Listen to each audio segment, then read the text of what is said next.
క్షణక్షణం పోరాటం కనం ప్రజాపక్షం జనసైనిక్ న్యూస్ కి స్వాగతం. ముందుగా హెడ్లైన్స్. రాముడే రావణుడైతే ఏం జరుగుతుందో దర్శకరత్న దాసరి నారాయణరావు 70లలోనే సినిమా తీసి చూపించారు. పాలనలో సాక్షాత్ శ్రీరామచంద్రమూర్తి ఆదర్శంగా చేసుకోవాల్సిన అధికారులు రావణులుగా మారుతున్నారు. చట్టానికి కంచె కట్టాల్సిన మదనపల్లె విద్యుత్ ఉన్నతాధికారులు గడ్డి గరిచి అబాసు పాలవుతూ కొలువులకు ఊనం తెచ్చుకుంటున్నారు. అత్యంత ఆసక్తి కలిగించే ఈ స్పెషల్ స్టోరీపై కామెంట్ బాక్స్ లో స్పందించాలని జనసైనిక్ వీక్షకులకు మనవి. వామ్మో, ఆ సీట నాకు గాని నా కొడుకు గాని ఆ సీటు మాత్రం వద్దు. మీకు తెలవదు ఆ సీటులో కూర్చున్న రాటకొండ రాజశేఖర్ ఏమయ్యాడు? ముజీబ్ హుస్సేన్ ఎలా రాజకీయ సోపానం నుండి జారిపడ్డారు? నరేష్ కుమార్ ఎలా రాజకీయ చిక్కుల్లో పడ్డారు? ఎలా డాక్టర్ రవికుమార్ కొడవలి శివాలు కంటికి కానరాని శంకరగిరి రాజకీయ మాన్యాలకు వెళ్లిపోయారు? మన జనసైనిక్ ఛానల్ వీక్షకుల కోసం ప్రత్యేక కథనం మీకోసం. ఈ డీటెయిల్స్ చూస్తే రేపు జరిగే మేడే ఉత్సవాలను జయప్రదం చేయండి. మదనపల్లె బిల్డింగ్ వర్కర్స్ అసోసియేషన్ అధ్యక్షుడు Jangala Srinivasarao, joint secretary S Reddy Saheb సంయుక్తంగా పిలుపునిచ్చారు. మేడే ఉత్సవం కార్మికులు ఐక్యతకు చిహ్నమని, అన్ని రంగాల్లోని కార్మికులు అత్యధికంగా మేడే ఉత్సవాల్లో పాల్గొని విజయవంతం చేయాలని వారు ఈ సందర్భంగా కోరారు. కార్మికుల హక్కులు ఐక్యతను చాటి చెప్పే మేడే పండుగలో ప్రతి ఒక్కరూ భాగస్వామ్యులు కావాలని Madanapalle building workers association joint secretary S Reddy Saheb పిలుపునిచ్చారు. బుధవారం మదనపల్లె బిల్డింగ్ వర్కర్స్ అసోసియేషన్ కార్యాలయంలో ఏర్పాటు చేసిన విలేకరుల సమావేశంలో అధ్యక్షులు J Srinivasulu, joint secretary S Reddy Saheb మాట్లాడారు. కార్మిక హక్కుల సాధన కోసం ఎర్ర జెండా పోరాటాన్ని గుర్తు చేసుకునే రోజు మేడే అని అన్నారు. గురువారం మదనపల్లె పట్టణం కొమటివాణి చెరువు పక్కన జిల్లా పరిషత్ ఉన్నత పాఠశాల సమీపంలోని మదనపల్లె బిల్డింగ్ వర్కర్స్ అసోసియేషన్ కార్యాలయం వద్ద జరగబోయే ప్రపంచ కార్మిక దినోత్సవం మేడేను మదనపల్లె బిల్డింగ్ వర్కర్స్ అసోసియేషన్ అనుబంధంగా పనిచేసే కార్మికులు ప్రతి గ్రామం నుండి హాజరై జెండాలను ఎగరవేసి పండుగ వాతావరణాన్ని సృష్టించాలని కార్మికులకు పిలుపునిచ్చారు. ఈ మేడే కార్యక్రమానికి స్థానిక MLA, labour officer, sub collector, tahsildar, ఇతర ఉన్నతాధికారులను ఆహ్వానించడం జరిగిందని తెలిపారు.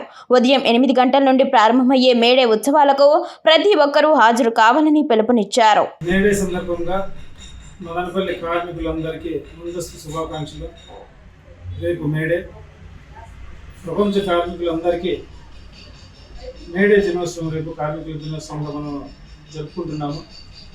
మదనపల్లిలో రేపు మేడే కార్యక్రమాలు Madanapalle building workers association office దగ్గర కార్మికులు, మేస్త్రీలు, ప్రతి ఒక్క డిపార్ట్మెంట్కి సంబంధించిన కార్మికులు అందరితో కలిపి ఇక్కడ సమావేశం నిర్వహించుకొని మేడే ఉత్సవాలు జరుపుకోవడం జరుగుతుంది. ఈ సమావేశంలో మదనపల్లి చుట్టుపక్కల గ్రామాల నుంచి కూడా మదనపల్లిలో ఉన్న భవన నిర్మాణ కార్మికులు, కార్పెంటర్లు, కమ్మి పని వాళ్ళు, టైల్స్ వాళ్ళు, పెయింటర్స్, ప్రతి ఒక్క డిపార్ట్మెంట్కి సంబంధించిన పని వాళ్ళు కూడా ఈ మేడే ప్రోగ్రాంలో పాల్గొని మేడేని విజయవంతం చేయాలా. ఈ మేడేకి మన కార్మిక ఆఫీసర్ ఇర్ఫాన్ సార్ గారిని, లేబర్ ఆఫీసర్ని పిలవడం జరిగింది. అలాగే మన సబ్ కలెక్టర్ను, ఎమ్మెల్యే గారిని, డిఎస్పీని, ఎంఆర్ఓ, కమిషనర్ అందరినీ ఆహ్వానించడం జరిగింది. వాళ్ళకు సమయాభావం, వాళ్ళకు అనుకూలమైతే వస్తామని చెప్పి మాట ఇవ్వడం జరిగింది. వాళ్ళు వస్తే కార్మికులను ఉద్దేశించి మనకు మంచి సూచనలు, సలహాలు ఇవ్వమని మేము అడిగాము. వాళ్ళు స్పందించారు. కాబట్టి కార్మికులందరూ రేపు మేడే కార్మికుల పండుగ రోజు సందర్భంగా ప్రతి ఒక్కరూ హాజరై మేడే ఉత్సవాలను జయప్రదం చేయాలని చెప్పి ఈ సందర్భంగా నేను కోరుకుంటున్నాను. సిటిఎం సర్పంచ్ ఆనంద్ పాదసారథి కుమారుడి వివాహ వేడుకకు ఎంపీ మిథున్ రెడ్డితో పాటు నియోజకవర్గంలోని వైసీపీ అగ్రస్థాయి నాయకులు పెద్ద ఎత్తున హాజరై వధూవరులను ఆశీర్వదించారు. రాజంపేట ఎంపీ పివి మిథున్ రెడ్డితో కలిసి మదనపల్లె వైసీపీ ఇన్ఛార్జ్ నిసార్ అహ్మద్ నూతన గృహ ప్రవేశంలో పాల్గొన్న అనంతరం నూతన వధూవరులను ఆశీర్వదించి శుభాకాంక్షలు తెలియజేశారు. మదనపల్లె మండలం సిటిఎం గ్రామ పంచాయతీ సర్పంచ్ ఆనంద పార్థసారథి నూతన గృహ ప్రవేశం, కుమారుడి వివాహం సందర్భంగా నూతన వధూవరులకు రాజంపేట పార్లమెంట్ సభ్యులు పివి మిథున్ రెడ్డి, మదనపల్లె వైఎస్ఆర్ కాంగ్రెస్ పార్టీ సమన్వయకర్త నిస్సార్ అహ్మద్లు ప్రత్యేక శుభాకాంక్షలు తెలియజేశారు. మదనపల్లె రామ తులసమ్మ కళ్యాణ మండపంలో సిటిఎం సర్పంచ్ ఆనంద పార్థసారథి కుమారుడి వివాహ వేడుకలు అంగరంగ వైభవంగా జరిగాయి. కాగా సిటిఎంలో బుధవారం పార్థసారథి నూతన గృహ ప్రవేశం జరిగింది. ఈ కార్యక్రమానికి రాజంపేట పార్లమెంట్ సభ్యులు మిథున్ రెడ్డి హాజరయ్యారు. ఎంపీతో పాటు మదనపల్లె వైఎస్ఆర్ కాంగ్రెస్ పార్టీ సమన్వయకర్త Nissar Ahmed, doctor Tippareddy, municipal chairman Manuja, AP MDC మాజీ చైర్పర్సన్ షమీం అస్లాం, వైఎస్ఆర్ కాంగ్రెస్ పార్టీ నాయకులు పాల్గొన్నారు. ప్రఖ్యాత ఇంజనీరింగ్ కళాశాల Madanapalle institute of technology and science MITS science విభాగం వారు జాతీయ స్థాయిలో టెక్నికల్ సింపోజియం GMAX 2K25 కార్యక్రమాన్ని ఏర్పాటు చేశారు. ఈ కార్యక్రమానికి ముఖ్య అతిథిగా మన భారత మాజీ రాష్ట్రపతులు అయిన డాక్టర్ సర్వేపల్లి రాధాకృష్ణన్ మరియు వివి గిరి యొక్క మనవడు అయిన doctor G Subrahmanyam Sharma, chairman and MD Sudiksha group of companies వారు పాల్గొన్నారు. ఈ కార్యక్రమంలో ఆయన మాట్లాడుతూ విద్యార్థులు నిర్దిష్టమైన లక్ష్యాన్ని ఎంచుకొని ఆ లక్ష్యాన్ని సాధించడానికి కృషి చేయాలని అన్నారు. ఇంజనీరింగ్ విద్యలో నాణ్యత పెంపు కోసం కేంద్ర మరియు రాష్ట్ర ప్రభుత్వాలు అనేక చర్యలు తీసుకొని ప్రాక్టికల్ లెర్నింగ్, ఇంటర్న్షిప్లు మరియు పరిశోధనలపై ప్రాధాన్యం పెంచుతున్నాయి. దీనివల్ల యువ ఇంజనీర్లు ప్రాజెక్ట్ ఆధారిత అభ్యాసం ద్వారా పరిశ్రమల అవసరాలకు తగ్గట్టు నైపుణ్యాలను పెంచుకొని ఉద్యోగ అవకాశాలు పొందవచ్చు అన్నారు. సాంకేతిక అభివృద్ధి గ్రామీణ ప్రాంతాలకు చేరువవుతూ యువతకు కొత్త ఉపాధి అవకాశాలను కల్పిస్తూ కేంద్ర మరియు రాష్ట్ర ప్రభుత్వాలు స్టార్టప్లకు మద్దతు ఇవ్వడం ద్వారా యువ శాస్త్రవేత్తల ఆవిష్కరణలకు ప్రోత్సాహం అందిస్తున్నాయని ఆయన అన్నారు. కళాశాలలోని పచ్చదనం చూసి ప్రకృతి మధ్య ఉన్న విద్యా వాతావరణం విద్యార్థుల్లో ఏకాగ్రతను పెంపొందించడంలో సహాయపడుతుందని కళాశాల కరెస్పాండెంట్ విజయభాస్కర్ చౌదరికి కృతజ్ఞతలు తెలియజేశారు. ఈ కార్యక్రమంలో కళాశాల vice principal doctor Kamal Basha, విభాగాధిపతి doctor Sridevi, faculty coordinator doctor Nitya తదితరులు పాల్గొన్నారు. రాముడే రావణుడైతే ఏం జరుగుతుందో దర్శకరత్న దాసరి నారాయణరావు 70 ఏళ్లలోనే సినిమా తీసి చూపించారు. పాలనలో సాక్షాత్ శ్రీరామచంద్రమూర్తి ఆదర్శంగా తీసుకోవాల్సిన అధికారులు రావణులుగా మారుతున్నారు. చట్టానికి కంచె కట్టాల్సిన మదనపల్లె విద్యుత్ ఉన్నతాధికారులు గడ్డి కరచి అబాసు పాలవుతూ కొలువులకు ఊసం తెచ్చుకోవడం విషాదం. అత్యంత ఆసక్తి కలిగించే ఈ స్పెషల్ స్టోరీ పై కామెంట్స్ బాక్స్ లో స్పందించాలని జనసేన వీక్షకులకు మనవి. కరెంట్ బిల్ కట్టకపోతే ఏమవుతుంది? కనెక్షన్ పీకేస్తారు. ఇంట్లో టీవీ, ఫ్యాన్, మిక్సీ, ఏసీ అన్ని బంద్ కదా. కరెంట్ బిల్ ఫైన్తో కట్టేసినా కరెంట్ ఆఫీస్లో కనెక్షన్ నెంబర్ ఇవ్వాలి. లైన్ మ్యాన్ను పట్టాలి. ఆయన వచ్చే టైంకు మనం కాచు కూర్చోవాలి. ఆయన కడుపు కాళ్ళు పట్టి ఆయన్ను కాస్త బాగా చూసుకున్నాకే కొంపలో లైట్లు మలుగుతాయి, ఫ్యాన్ తిరుగుతుంది, మిక్సీ ఆడుతుంది, టీవీలో నువ్వొస్తానంటే నే వద్దంటానా లాంటి సినిమా కనబడుతోంది. కరెంట్ కట్ అయితే మనకే ఇంత సినిమా కనబడితే షాపింగ్ మాల్స్, పెద్ద పెద్ద కట్టడాల నిర్మాతల పరిస్థితి ఊహించండి. వీళ్లకు నీళ్లు కట్ అయితే ట్యాంకర్లతో తోలుకుంటారు. కరెంట్ కట్ చేస్తే ఇక సమస్తం గోవిందానే. స్థానిక ఇండస్ట్రియల్ ఎస్టేట్లో చట్టాన్ని చించి పారేసి నిబంధనలకు నీళ్లొదిలేసి భారీ స్థాయిలో అక్రమ కట్టడాలు లేపేస్తున్నారు. గతంలో వేలల్లో, లక్షల్లో కొట్టేసిన భూములు ఇప్పుడు కోట్లకు చేరుకొని అగ్గి అయి కూర్చున్నాయి. ఈ భూముల సద్వినియోగం తదితరాలకు కడపలో ఏపీఐఏసీ జోనల్ కార్యాలయం ఉంది. సదరు కార్యాలయం ZMకు గత ఏడాది మదనపల్లి ఇండస్ట్రియల్ ఎస్టేట్లో జరిగిపోతున్న భారీ భూమ్ ఫట్ గురించి సమాచారం అందింది. ఈ అక్రమ భూమ్ ఫట్ ను ఆపేకి ఆయన ఆగ మేఘాల మీద గతేడాది డిసెంబర్ 15వ తేదీన స్థానిక విద్యుత్ ఉన్నతాధికారి ఈఈకు ఒక విజ్ఞాపన చేస్తూ ఆ మేరకు తాకీదు పత్రం కూడా పంపారు. ఆ పత్రం మన వీక్షకుల కోసం తెర మీద చూపిస్తున్నాం చూడండి. ఇది అఫీషియల్ ఇంటిమేషన్. మన మదనపల్లె విద్యుత్ ఈఈ గంగాధరంకు ఏమని? అక్రమ కట్టడాల విక్రమార్కులు మదనపల్లె ఇండస్ట్రియల్ ఎస్టేట్లో చెలరేగిపోతా ఉన్నారు. వీరికి ముకుతాళ్లు చేయాలన్నా, కట్టడాలను ఆపాలన్నా వీటన్నిటికీ కరెంట్ పీకేయండి, విద్యుత్ సర్వీస్ డిస్కనెక్ట్ చేయండి అని మన మదనపల్లె ఈఈ గంగాధరంకు ఏపీఐఏసీ ZM మొత్తుకున్నారు. ఇది జరిగి 6-7 నెలలు కావస్తోంది. ఒక రాష్ట్ర ప్రభుత్వ విభాగ అత్యున్నతాధికారి మరో అధికారి దృష్టికి చట్టోల్లంఘనను తెచ్చి చర్యలు తీసుకోమంటే మన ఈఈ ముందు ఆ ఆఫీసర్ ఘోష చెవిటోడి ముందు శంఖం ఊదినట్టు ఉంది. మన విద్యుత్ ఈఈ గంగాధరం బాపూజీ కోతుల చూడకు, వినకు, మాట్లాడకు సూత్రాలను పాటిస్తున్నారు. అయితే పూజ్య బాపూజీ వానరం చెడు చూడకు, చెడు మాట్లాడకు, చెడు వినకు అనే సూక్తి ముక్తావళి బోధిస్తే మన గంగాధరం సారు ఎగ్జాక్ట్గా దీనికి ఆపోజిట్ చేసి పారేస్తున్నారు. ఇదేంటి సారు అని అడిగితే పాపం నాది కాదు డిఈ కుమార్ది అంటూ అసహన పడుతున్నారు. నిజం అడిగితే నేరమా అని మిషన్ కాంపౌండ్ దగ్గర ఉన్న ఈస్ట్ ఏఈ కుమార్ను కలిస్తే ఆయన ఎండాకాలం మజ్జిగ ఇచ్చి దిలాసాగా ఓ స్టేట్మెంట్ ఇచ్చేశారు. కడపలోని ఏపీఐఏసీ కార్యాలయం నుంచి ఎవరో ఓరల్గా అంటే నోటి మాటగా కానివ్వండి, కరెంట్ ఇచ్చేయండి అక్రమ కట్టడాలకు అని. దీనికి తోడు అక్రమ కట్టడాల విక్రమార్కుడొకరు ఓ 20 రోజుల్లో ఏపీఐఏసీ నుంచి పర్మిషన్ తెస్తా, అంతవరకు కరెంట్ ఇవ్వండి సార్ అని ఏకవాక్యంతో మన ఏఈ కుమార్ గారికి ఒక కాగితం ముక్కిచ్చారు. ఇన్ని కారణాలతో మదనపల్లి ఇండస్ట్రియల్ ఎస్టేట్లో భూమ్ ఫట్ గాళ్లకు ఎంచక్క కరెంట్ ఇచ్చి మరీ మన రాష్ట్ర ప్రభుత్వ ఉన్నతాధికారులు భారీ భూ కుంభకోణంకు దారితీస్తున్నారు. ఈ విషయాలన్నీ మన కడప ఏపీఐఏసీ ZMకు ఫోన్లో వివరిస్తే ఆయన వెర్రెత్తిపోతున్నారు. విద్యుత్ అధికారులకు అక్రమ కట్టడాలకు కరెంట్ ఇవ్వమని ఏ గాడిద కొడకండి చెప్పింది. బోర్డు లేదు, డైరెక్టు లేదు, కరెంటు పీకమన్నా అంతే అని ఒంటికాలి మీద లేస్తూ చివరిగా మన డిప్యూటీ సీఎం పవన్ కళ్యాణ్ తనను ప్యాకేజ్ ఇస్తారంటే అంటూ పాదరక్ష చూపించినట్టు బోరలు, డైరెక్టు అనే విద్యుత్ అధికారులకు అదే గతి పడుతుంది అంటూ APIC ZM గర్జించారు.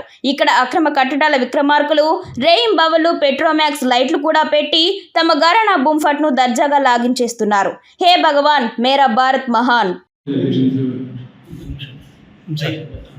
APICC zonal manager దగ్గర నుంచి వచ్చిన లెటర్ను ఏఈ గారికి, ఏఈ ఈస్ట్ గారికి పంపించడం జరిగింది. దానికి తదుపరి చర్యలు ఏఈ గారు తీసుకుంటారు. ఇప్పుడు ఇక్కడ వర్క్ జరుగుతుంది కదా సార్, ఇంతవరకు యాక్షన్ తీసుకోలేదు. డిసెంబర్లో వచ్చింది సార్, ఇది ఆల్మోస్ట్ జూలై. పూర్తి వివరాలు ఏ గారు ఇస్తారు, ఏ గారి దగ్గర ఉంటుంది ఇన్ఫర్మేషన్ తీసుకుంటాం. ఆ తర్వాత మళ్ళీ వాళ్ళు ఏపీఐఏసీ వాళ్ళ దగ్గర పోయేసి ఈ అంతా ప్లాన్స్ అంతా అప్రూవ్ చేసుకున్నారంట. అది ప్రాసెస్లో ఉంది, ఒక 20 daysలో వచ్చేసింది. మాకు అంతవరకు వర్క్ అంతా డిస్టర్బ్ అవుతుంది అని చెప్పేసి వాళ్ళు వాళ్ళ దగ్గర నుండి ఓవరాల్గా మాకు చెప్పించారు, ఓవరాల్గా ఇన్స్ట్రక్షన్ చేశారు. వాళ్ళు అట్ ది సేమ్ టైం మా సేఫ్టీ గురించి కూడా అవి వచ్చేది 20 days పడుతుంది సార్, 10 days 20 days పడుతుంది. ఎప్పుడు సార్ ఇది జరిగింది? వాళ్ళు దీనికి మాకు లెటర్ తీసుకున్నారు. అది వచ్చి డిసెంబర్లో వచ్చింది, డిస్కనెక్ట్ చేసేసాం. అప్పటికి 20 days అంటే జనవరి వరకు. లేదు, వాళ్ళు మేము డిస్కనెక్ట్ చేసేసామండి. డిస్కనెక్ట్ చేస్తే వాళ్ళు ఈ మధ్యలో పోయి మళ్ళీ వాళ్ళ దగ్గర ఈ మధ్యలో 2/4లో వాళ్ళు మళ్ళీ మాకు 20 days పర్మిషన్ అడిగారు. సార్ వర్క్ నిలిచిపోతుంది, 20 రోజులు ఇస్తే 20 రోజుల్లో మాకు వచ్చేస్తుంది అది. ఆ తర్వాత మళ్ళీ మీరు ఏదైనా చేసుకుని చెప్పారు. 2-4 గంటలు కూడా మళ్ళీ 20 days అయిపోయింది కదా సార్. అదే 4వ నెలలోనే, 4వ నెలలో ఈరోజు 24 హాలిడేస్ ఉన్నాయి కదా, టైం అయింది. ఇంక మేము డిస్కనెక్ట్ చేసేదానికి కూడా వచ్చేసింది. మాకు వాళ్ళు ఇచ్చిన లెటర్ ఇచ్చిన ప్రకారంగా అయింది. అదే నిన్ననే అయింది. ఈ రోజు వాళ్ళు చేస్తాం, ఈ రోజు వెళ్ళి డిస్కనెక్ట్ ఈ రోజు అంటే వాళ్ళ రిక్వెస్ట్ ప్రకారంగానే రిక్వెస్ట్ లెటర్ తీసుకొని యాజ్ పర్ కన్సర్న్ 20 రోజుల్లో మేము మీకు పర్మిషన్ తెచ్చిస్తామని చెప్పారు. దాని కింద మేము ఇచ్చాము సార్. వాళ్ళు చెప్తే మీరు ఇచ్చేసినారు. వాళ్ళు ఓవరాల్గా ఇన్స్ట్రక్షన్స్ ఓవరాల్గా అంటే ఫోన్లో చెప్పారు. ఎవరు సార్ చెప్పింది? వాళ్ళ మేడం ఎవరు కాల్ చేశారు, ఏమండి వీళ్ళు ఇక్కడంతా ప్రాసెస్ జరుగుతుంది, ఈ లేట్ టైంలో మీరు వాళ్ళకు ఇవ్వచ్చు అన్నారు. మళ్ళీ వాళ్ళు కూడా వచ్చి మాకు అక్కడ పని నిలిచిపోతామంటే వామ్మో ఆ సీట, నాకు గాని నా కొడుకు గాని ఆ సీటు మాత్రం వద్దు. మీకు తెలియదు ఆ సీటులో కూర్చున్న రాటకొండ రాజశేఖర్ ఏమయ్యాడు, ముజీబ్ హుసేన్ ఎలా రాజకీయ సోపానం నుంచి జారిపడ్డారు, నరేష్ కుమార్ ఎలా రాజకీయ చిక్కుల్లో పడ్డారు, ఎలా డాక్టర్ రవికుమార్, కొడవలి శివాలు కంటికి కానరాసి శంకరగిరి రాజకీయ మాన్యాలకు వెళ్లిపోయారు. అందుకే ఎవరినైనా రాజకీయంగా అంతం చేయాలంటే వారికి మదనపల్లి మున్సిపల్ చైర్మన్ పదవి కట్టబెడితే చాలు, ఇక ఫినిష్ అంటూ చైర్మన్ పదవ రాజకీయ శనిన అంటూ ఒక పెద్ద నేత తన మనసులో మాటలు మన జనసైనిక్ ఛానల్ తో పంచుకున్నారు. ఇదిగో ఆ విశేషాలు. మదనపల్లె మున్సిపల్ ఎన్నికల సెగలు మెల్లిమెల్లిగా పొగలు కక్కుతున్నాయి. ఈ నేపథ్యంలో ఎమ్మెల్యే షాజహాన్ మీద కత్తులు నూరుతున్న ఆయన స్వపక్షీయులు, విపక్షీయులు ఓవైపు రహస్య రూముల్లో మందు కొడుతూ మున్సిపల్ ఎన్నికల స్కెచ్లో మునిగి తేలుతున్నారు. మరోవైపు 6 సూర్యుడు దక్షిణాన ఉదయించిన మదనపల్లె మున్సిపాలిటీ మీద ఎత్తిన తమ వైసీపీ జెండాను దించకూడదనే కృత నిశ్చయంతో ఎంపీ మిథున్ బృందం ఉంది. ఈ నేపథ్యంలో మంగళవారం రేయి కొన్ని రాజకీయ పార్టీల నేతల మధ్య ఆసక్తికర చర్చ జరిగినట్టు సమాచారం అందుతోంది. అదేమంటే రాజకీయంగా మదనపల్లెలో ఎదగాలంటే ఎటువంటి పరిస్థితుల్లో కూడా మున్సిపల్ చైర్మన్ పదవి వైపు చూడకూడదనేది సదరు మీటింగ్ల సారాంశం. ఒక ప్రముఖ నేత తన పుత్రరత్నం రాజకీయ అరంగేట్రంకు సంబంధించిన విషయంలో ఆయనకు శ్రేయోభిలాషులు ఈ విధంగా సూచించినట్టు సమాచారం. ఇదిలా ఉండగా ఈ పదవి జనసేనకు కేటాయించి సదరు పార్టీ నేతకు చైర్మన్ ఆఫర్లో ఖర్చు నెత్తినేస్తే పోతుంది కదా అనే ప్లాన్కు కొందరు నేతలు విముఖత చూపినట్టు తెలుస్తోంది. గతంలో డాక్టర్ మదన్ మోహన్ శెట్టి, ఎస్పీ రాధాకృష్ణ శెట్టి విషయంలో ఇలాంటి ప్లాన్లు వేసి విశ్వసనీయతలో ముండమోసింది చాలనట్టు ఒక సీనియర్ మండిపడినట్టు సమాచారం. ఇక బీసీ నినాదంతో పోతే ఎలా ఉంటుంది, ఎవరు క్యాండిడేట్, తదితర విషయాలు చర్చకు వచ్చాయి. ఈ క్రమంలో భారీ కాంట్రాక్టులు చేసే ఒక యువ అగ్రకుల నేత తన భార్య బీసీ కాబట్టి ఆమెను చైర్మన్ గా డిక్లేర్ చేస్తే ఖర్చంతైనా పెడతానని చెబుతున్నట్టు విషయం లీక్ అవుతోంది. ఈ యువ అగ్రకుల నేతకు పోటీగా ఆయన సతీమణి కులానికే చెందిన ఎంపీ మిథున్ సన్నిహితుడు తమ ధర్మ పత్నిని ముందుకు తెస్తున్నట్టు తెలుస్తోంది. పైగా ఈమెకు ఉన్న పాలన అనుభవం గెలుపుకు ప్లస్ అవుతుందనే టాక్ ఉంది. ఏదేమైనా మదనపల్లె మున్సిపల్ చైర్మన్ పదవి రాను రాను రాజకీయ టాక్స్ లో మునుముందుకు దూసుకు వస్తోంది అనడంలో సందేహం ఎంత మాత్రమూ లేదు. వార్తలు ముగించే ముందు హెడ్లైన్స్ మరోసారి. రాముడే రావణుడైతే ఏం జరుగుతుందో దర్శకరత్న దాసరి నారాయణరావు 70లలోనే సినిమా తీసి చూపించారు. పాలనలో సాక్షాత్ శ్రీరామచంద్రమూర్తి ఆదర్శంగా చేసుకోవాల్సిన అధికారులు రావణులుగా మారుతున్నారు. చట్టానికి కంచె కట్టాల్సిన మదనపల్లె విద్యుత్ ఉన్నతాధికారులు గడ్డి గరిచి అబాసు పాలవుతూ కొలువులకు ఓణం తెచ్చుకుంటున్నారు. అత్యంత ఆసక్తి కలిగించే ఈ స్పెషల్ స్టోరీపై కామెంట్ బాక్స్ లో స్పందించాలని జనసైనిక్ వీక్షకులకు మనవి. వామ్మో, ఆ సీట నాకు గాని నా కొడుకు గాని ఆ సీటు మాత్రం వద్దు. మీకు తెలియదు ఆ సీటులో కూర్చున్న రాటకొండ రాజశేఖర్ ఏమయ్యాడు? ముజీబ్ హుస్సేన్ ఎలా రాజకీయ సోపానం నుండి జారిపడ్డారు? నరేష్ కుమార్ ఎలా రాజకీయ చిక్కుల్లో పడ్డారు? ఎలా డాక్టర్ రవికుమార్ కొడవలి శివాలు కంటికి కానరాని శంకరగిరి రాజకీయ మాన్యాలకు వెళ్లిపోయారు?